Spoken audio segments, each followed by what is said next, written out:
Madame, Messieurs, bonsoir. Merci de suivre cette édition rétrospective.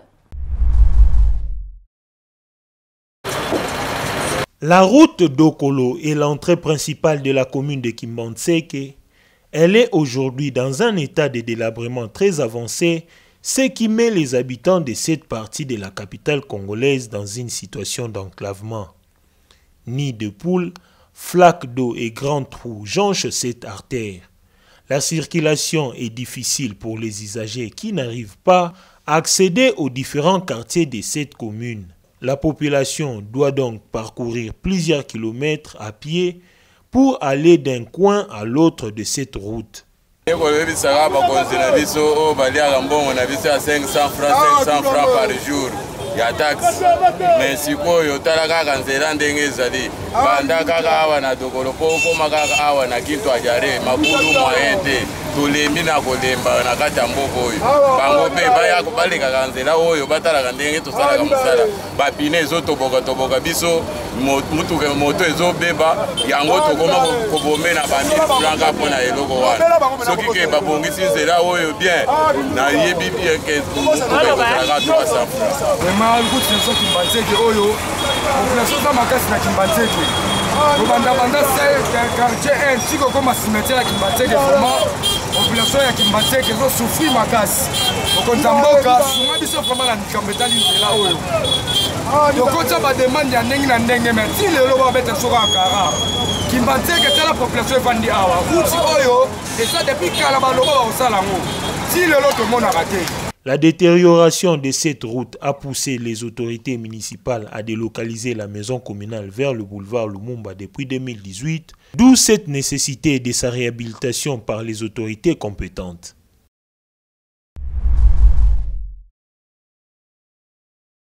Le Premier ministre Jean-Michel Sama Lukonde, des retours de Kassinga, s'est entretenu ce lundi 12 juin 2023 à Lubumbashi avec les autorités traditionnelles de l'espace Grand Katanga.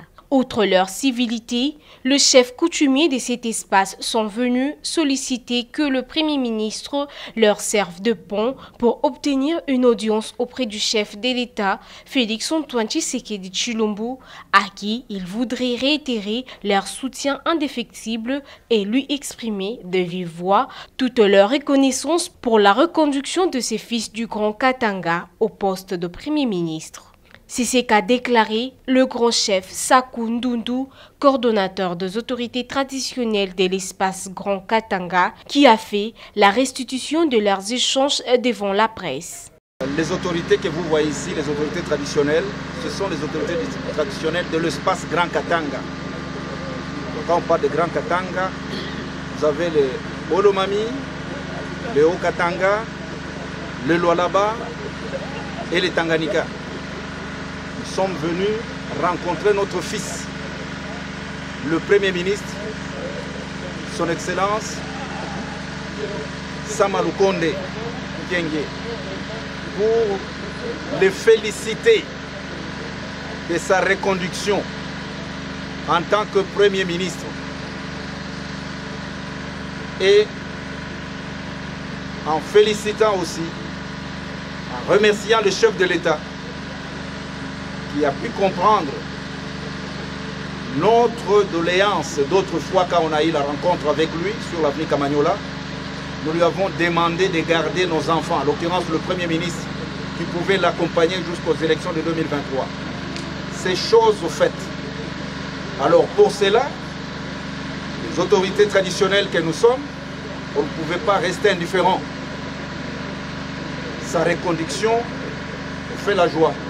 Allons croire, c'était l'occasion pour l'autorité traditionnelle du Katanga de solliciter l'appui du Premier ministre pour obtenir un rendez-vous avec les présidents de la République, chef de l'État, Félix-Antoine Tshisekedi Tshilombo, à qui cette notabilité voudrait réitérer son soutien indéfectible et lui exprimer de vive voix toute sa reconnaissance pour la reconduction de ses dignes fils de son espace géographique au poste de Premier ministre. Il s'y aide de rappeler en effet que le Premier ministre Jean-Michel Sama Lukonde s'est rendu dans le Grand Katanga, plus précisément à Kasinga, pour s'imprégner et donner un coup de pouce à l'état d'avancement de la construction des infrastructures initiées dans le cadre du programme de développement local des 145 territoires. Il répare dès là, satisfait de ce qu'il a trouvé des ouvrages totalement finis.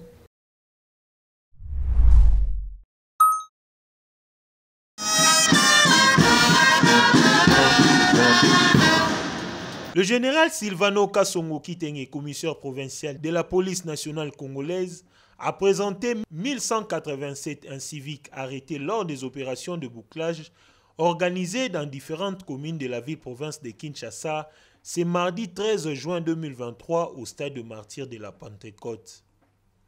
Présent à cette cérémonie, le vice-premier ministre, ministre de l'Intérieur Peter Kazadi, ainsi que le gouverneur Jantiningo Bilambaka.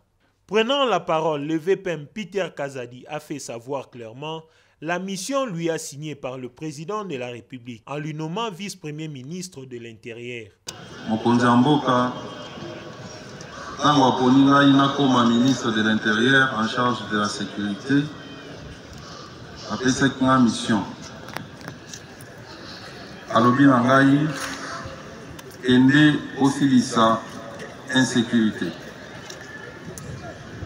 En d'autres termes, Obino Bakuluna Bouzou Sala, Omonango insécurité.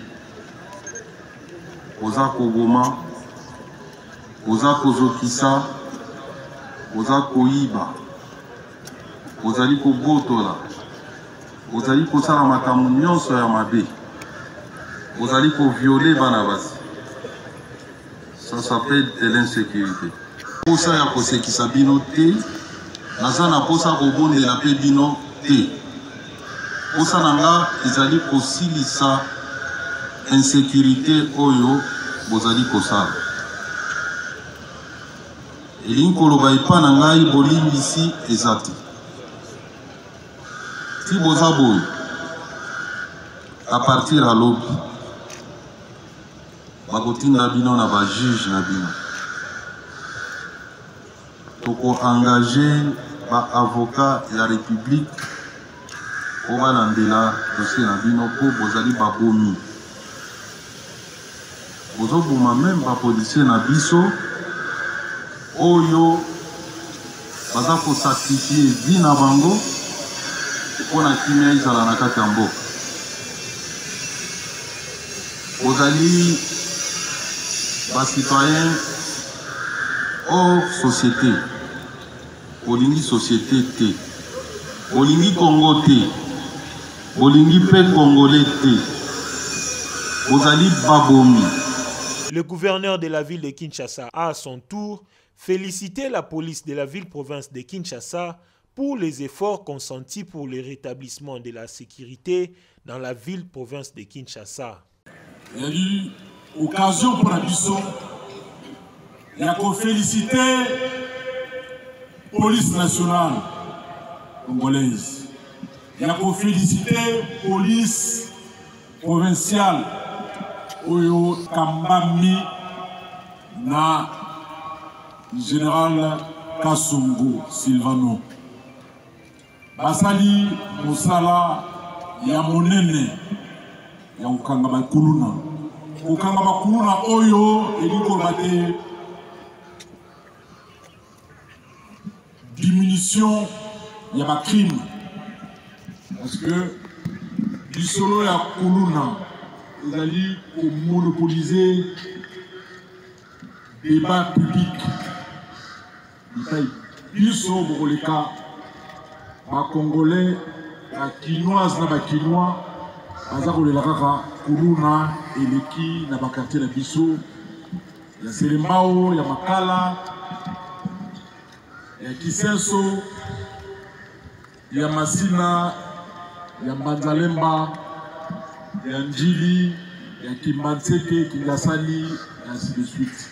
Na Mikolo Boya, pour vous proposer un plan moko na kati ya ville de Kinshasa au total ndenge nini pour lutter encore efficacement contre kuluna awa na kati ya ville de Kinshasa. Le général Silvano Kasongo s'est dit très déterminé à éradiquer le phénomène kuluna dans la ville-province de Kinshasa, ainsi que remettre la population quinoise dans ses droits.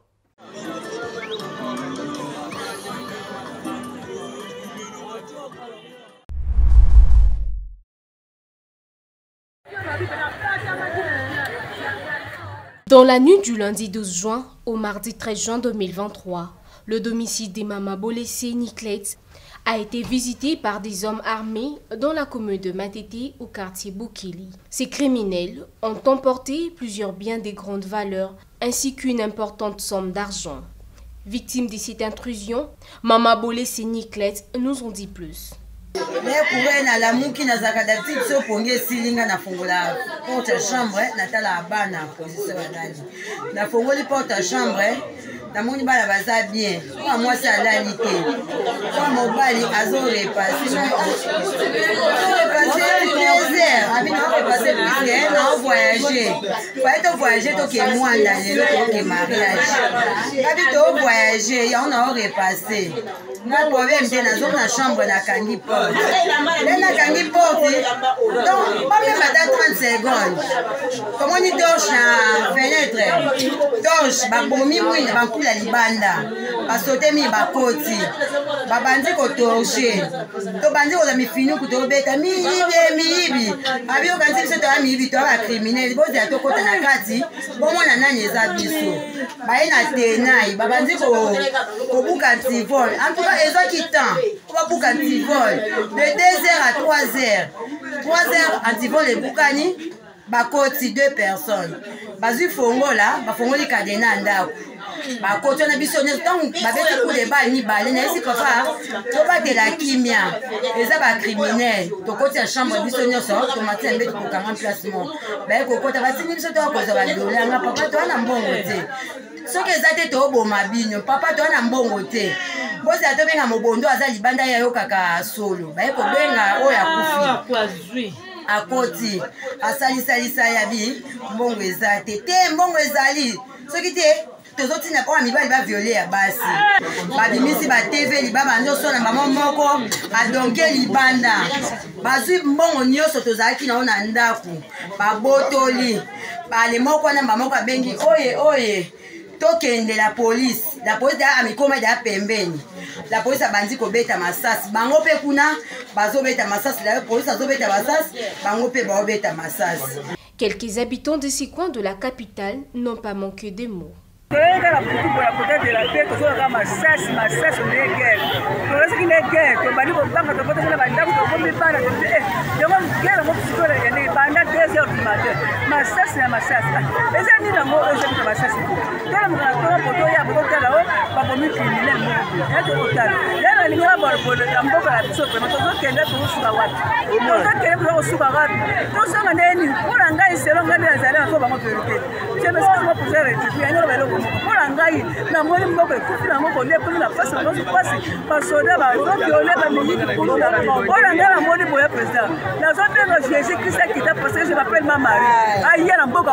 C'est moi qui ai pondu Jésus.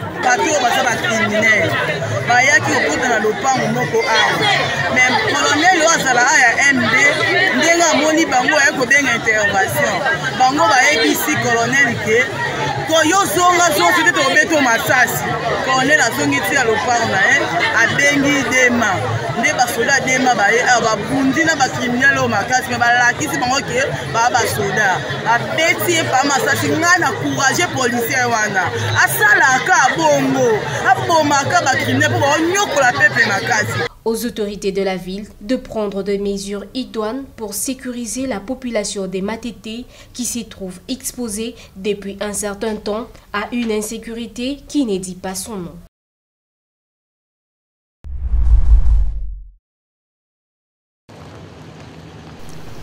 La ville de Kinshasa vit dans la fièvre de l'organisation très prochaine Du 28 juillet au 6 août 2023, des 9e Jeux de la francophonie. Garant du bon fonctionnement des institutions, le président de la République Félix-Antoine Tshisekedi Tshilombo a effectué ce mercredi 14 juin une 3e visite des travaux d'infrastructure d'accueil de ces Jeux que supervisent le gouvernement et le comité d'organisation des 9e Jeux de la francophonie. Au stade de Martyrs, les ouvrages de différentes disciplines sportives seront livrés à la fin du mois de juin en cours, rassure Joseph Adjami, ingénieur, directeur responsable des travaux à la Compagnie Générale des Constructions. Nous sommes jusqu'à la fin. On peut, disons, à la fin de ces mois-là, on peut mettre les clés à la main. Aucun de retard, aucun de problème technique. On va visiter, on peut voir les parquets sur place, les chaises sont là, et les climatisations, et les VIP, et les carreaux, et les fenêtres. Même on peut regarder derrière moi, la façade du bâtiment, tout ça prête. Aucun de problème. Nous, toujours, on respecte les délais. Si on dit à la fin du mois, c'est à la fin du mois. Plus ou moins une semaine, on peut, disons, le 20, c'est prêt. Outre le terrain de football, le complexe sportif du stade de Martyrs vient de se doter de gymnases jumelés et stadiums modernes de basketball, volleyball et autres disciplines, le judo, le karaté notamment. Le chef de l'État a visité les différentes infrastructures sous les explications du numéro 1 de l'entreprise à pied d'œuvre, la Compagnie Générale de Construction et du ministre des Infrastructures, Alexis Guissaro. Les travaux du terrain annexe du stade de Martyrs sont quasiment terminés. Le chef de l'État s'est assis sur une chaise pour s'assurer du confort des sièges de la tribune du terrain annexe.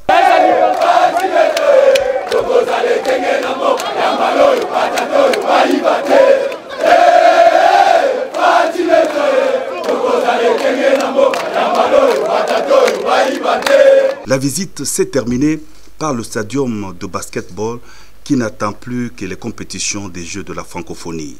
Outre le basketball, le stadium pourra aussi accueillir les rencontres de tennis.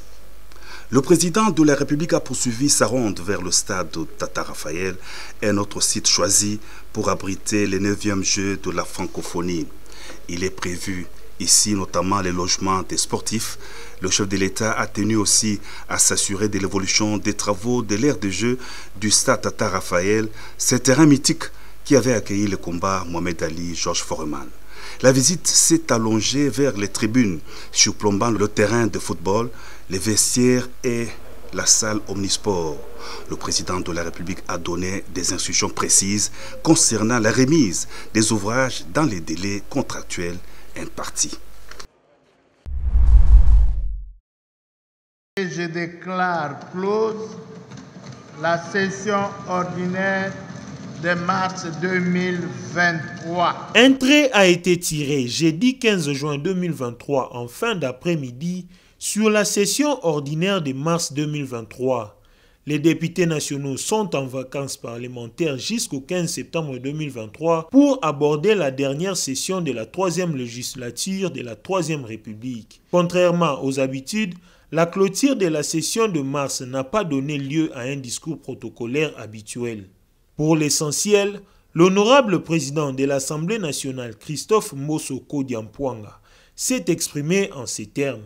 Honorables députés, chers collègues, après un travail bien accompli pour lequel votre bureau vous adresse ses sincères félicitations, je vous exhorte de retourner auprès de nos bases respectives afin de présenter brièvement les bilans de la présente législature et de déposer les dossiers de nos candidatures afin d'obtenir le renouvellement de la confiance de nos électeurs aux prochaines élections législatives. Sur ces derniers aspects, je souhaite aux uns et aux autres bonne chance, que le Seigneur très haut nous accompagne, vous accompagne.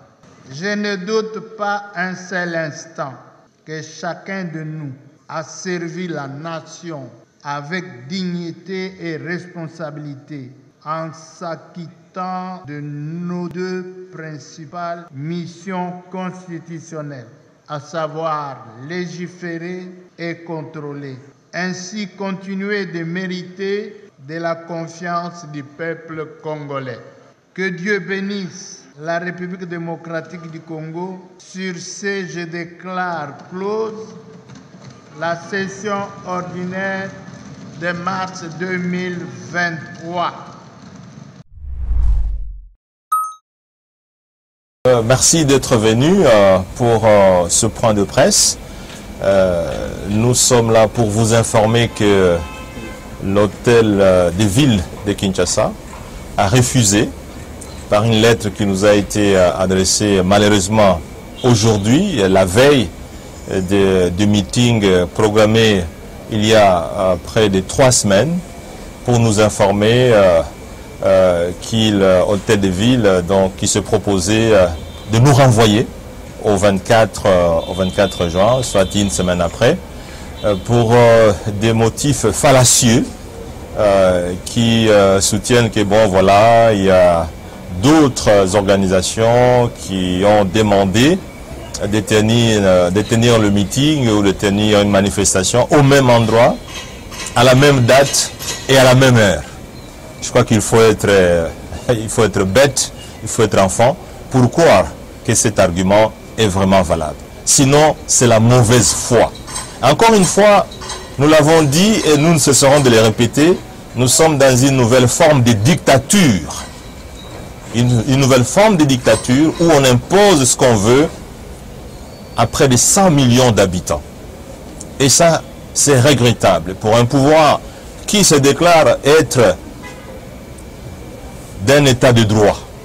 Comment une organisation, on peut même dire 4 partis politiques, demandent près de 3 semaines avant l'organisation d'un meeting, et on vient répondre la veille en disant avant vous, c'est-à-dire on suppose 4 semaines avant, il y a une autre organisation qui avait demandé de tenir le meeting ou de tenir une manifestation au même endroit, mais qu'on n'a jamais répondu. Mais on vient seulement vous informer la veille pour dire qu'il y avait une autre demande. Ça, je crois que c'est fallacieux. Et aujourd'hui, nous prenons le peuple congolais à témoin. Ceux qui disent que l'opposition est faible, c'est eux qui sont faibles. Parce qu'en réalité, s'ils n'avaient pas peur, ils n'allaient pas nous interdire de tenir ce meeting. Ce n'était pas une marche, ce n'était pas un sit-in, mais c'était uniquement un meeting pour informer la population que le pouvoir en place n'est plus à mesure de répondre aux préoccupations de la population congolaise. Les taux d'échange qui bougent, les prix qui montent, la pluie qui détruit, qui tue la population, la saleté, les salaires qui ne sont plus payés, retard des salaires de plusieurs mois. Bref, le pouvoir n'est plus à mesure d'accepter même que l'opposition tienne un meeting, que l'opposition tienne une marche, que l'opposition tienne un sit-in, parce que le pouvoir est convaincu que si l'opposition se met en harmonie avec la population, le déclic va être donné. Et donc, aujourd'hui, nous allons observer ce pouvoir qui nous propose le 24. Nous savons que nous ne sommes pas dupes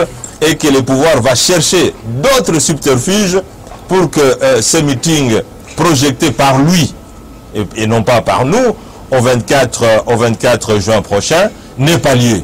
Mais nous savons, et nous prenons le peuple à témoin, nous étions déjà prêts à tenir notre meeting pour demain, et je pense que la population, et nous sommes convaincus d'ailleurs, la population s'était déjà mobilisée pour répondre en tout cas à ces meetings.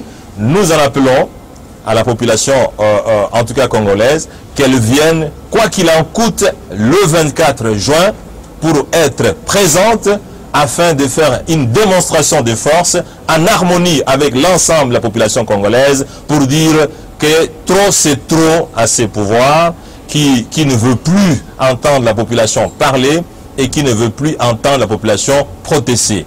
Les droits d'expression, les droits de liberté sont bafoués par ceux qui ont prétendu le protéger. Aujourd'hui, tout le monde est d'avis que le pouvoir en place muselle la population, muselle les libertés d'expression, les libertés de mouvement. Donc nous, pour éviter que le sang coule, pour éviter que les blessés n'arrivent, nous disons, à la population congolaise, de ne pas venir donc demain pour ce meeting, de garder son calme, de garder son sang-froid pour que le samedi prochain, nous puissions nous retrouver pour un meeting, démonstration de force, démonstration d'harmonie de la population contre un pouvoir dictatorial qui ne veut plus que s'imposer que par la force.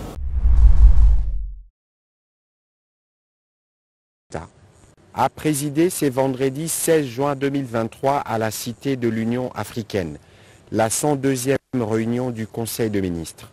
4 points étaient inscrits à l'ordre du jour, à savoir 1. Communication du président de la République, chef de l'État. 2. Point d'information. 3. Approbation d'un relevé des décisions du Conseil de ministres. 4. Examen et adoption de textes. La communication du président de la République a porté sur 3 points principaux, à savoir 1. De la stricte application de la charte graphique marque État par l'ensemble des institutions de la République et de l'utilisation obligatoire des adresses e-mail professionnelles. Le président de la République a commencé par rappeler qu'au cours de la 34e réunion du Conseil de ministres, le gouvernement avait adopté la charte graphique marque État dont l'objectif consiste en l'uniformisation de l'identité visuelle nationale en vue notamment d'assurer la sécurité des canaux officiels de communication de notre pays.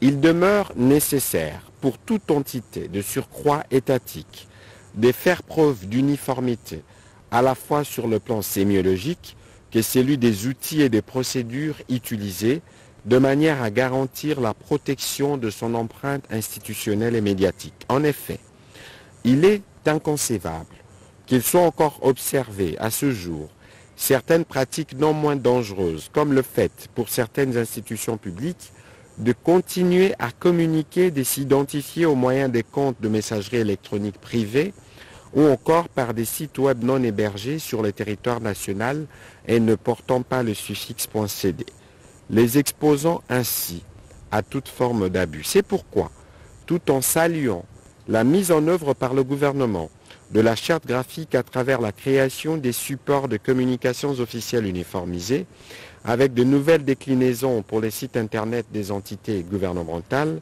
il est impérieux de rendre obligatoire l'utilisation de cette marque État pour toutes les institutions couvertes par son champ d'application.